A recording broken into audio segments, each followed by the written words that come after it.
Fursa ya maisha. AFCON 2027 inakuja Tanzania.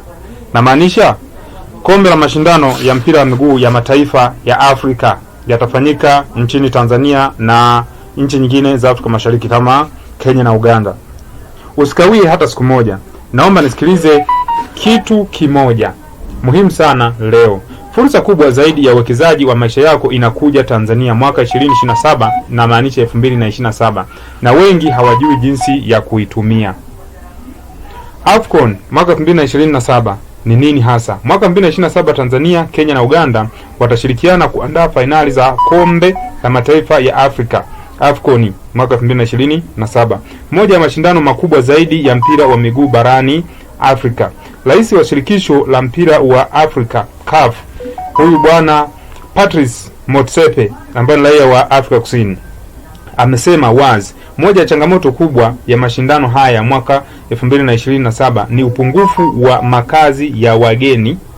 Changamoto au fursa, wengi wataisikia neno upungufu wa makazi na wataona tatizo.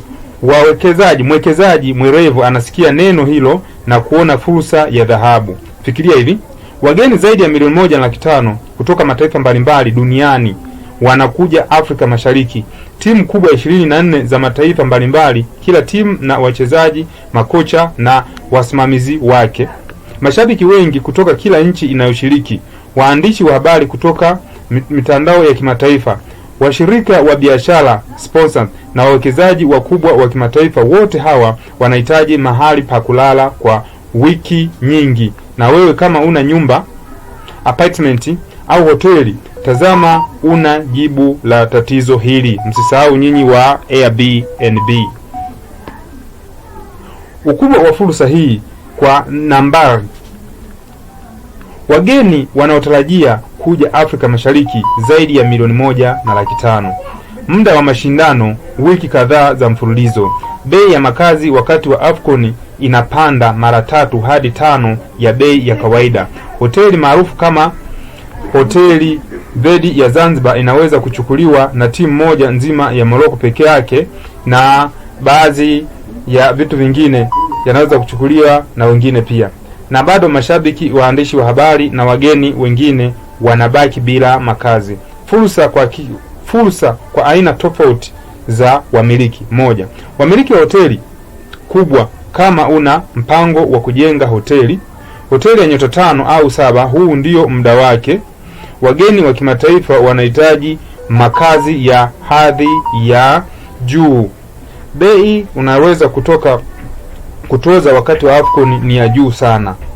Uwekezaji wako utarudisha pesa haraka kuliko unavyotegemea. 2, wamiliki wa apartment nzuri za kisasa zinahitajika sana. Mashabiki na wageni wa kawaida wanahitaji makazi ya starehe kwa bei ya wastani. Unaweza kupata mikataba ya muda mrefu ya wiki 2 hadi mwezi mzima.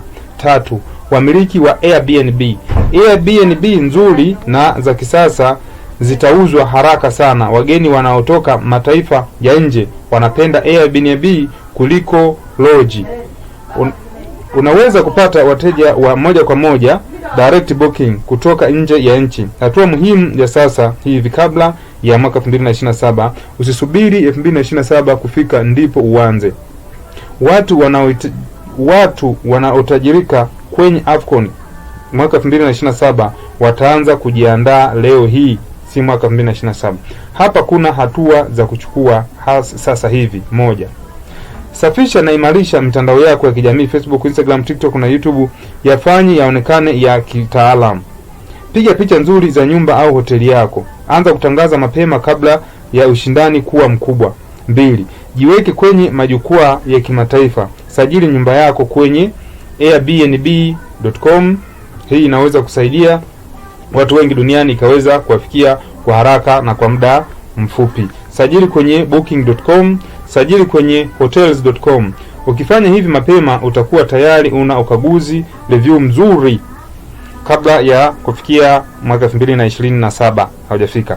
Boresha nyumba au hoteli. Hii jambo la 3, boresha nyumba au hoteli yako sasa.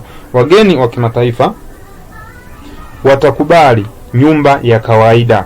Wageni wa kimataifa hawatakubali nyumba ya kawaida. Wanatafuta ubora, usafi na starehe ya hali ya juu. Nyumba iliyoboreshwa, nyumba iliyorekebishwa vizuri, bei ya juu na wateja wa kudumu. Jifunze lugha ya mwendo. Jambo la 4 sasa, jifunze lugha na mwenendo wa wageni wa kimataifa. Wageni wa kimataifa wana matarajio tofauti na wasafiri wa ndani. Kiingereza cha msingi ni muhimu sana. Huduma ya hali ya juu ndiyo inayowavutia kurudi tena. Onyo kwa wale watakaochelewesha. Wale wachelewaji ambao wenyewe ni watu wa kujivutavuta sana kuchukua maamuzi. Kama utasubiri mwaka 2027 kufika ndipo uanze, wataalamu wa ujenzi wote watakuwa na kazi nyingi. Utashindwa kupata, bei za vifaa vya ujenzi zitakuwa juu sana kwa sababu ya mahitaji makubwa. Muda wa kukamilisha ujenzi hautoshi, nyumba haitakuwa tayari, fursa itakuwa imepita na utaangalia wengine wakicheka benki. Mwaka 2027 utashangaa au utafurahi, itategemea unachofanya leo. Muhtasari wa kitaalamu. AFCON 2027 inakuja Tanzania, fursa kihistoria. Wageni zaidi ya 1.5 milioni wanahitaji makazi. Upungufu wa makazi, fursa ya dhahabu kwa wamiliki wa nyumba. Anza sasa, usisubiri hii 2026 ishe wala 2027. Safisha mitandao yako na ujitangaze mapema. Boresha nyumba yako ili kukidhi viwango vya kimataifa. Fursa hii haitarudi. AFCON haiji Tanzania kila mwaka. Unahitaji kujenga au kurekebisha nyumba yako kwa AFCON 2027? Mjenzi wa Nyumba TZ tunakusaidia kujitayarisha kwa wakati. Michoro ya kisasa ya hoteli na apartment, usanifu unaokidhi viwango vya kimataifa, ujenzi kamili wa hoteli na apartment kuanzia msingi hadi kukabidhi funguo. Ukarabati wa haraka, fast renovation, kuboresha nyumba yako kabla ya mwaka 2027. Makadirio sahihi ya gharama BOQ, unajua gharama kamili kabla ya kuanza. Usimamizi wa ujenzi, kuhakikisha kazi inakamilika kwa wakati. Ushauri wa kitaalamu wa bure wa mpangilio bora wa hoteli au apartment yako. Wasiliana na sisi sasa hivi, usichelewe. Simu au message ya kawaida 0712937090, WhatsApp na Telegram 0765937090. Barua pepe ni info@mjenziwanyumba.tz.com. Fursa ya AFCON 2027 ni mara moja tu, na mara moja tu inahitaji uamuzi wa haraka. Nyumba bora hujengwa na fundi bora, na utajiri wa kweli hujengwa na mwekezaji mwerevu. Mjenzi wa Nyumba TZ, tunajenga maisha, sio kuta tu. Asante sana kunisikiliza na karibu tena kwa elimu nyingine kama hizi. Usisahau kuendelea kunifuatilia zaidi na zaidi. Pia maoni yako ni muhimu sana. Shukrani.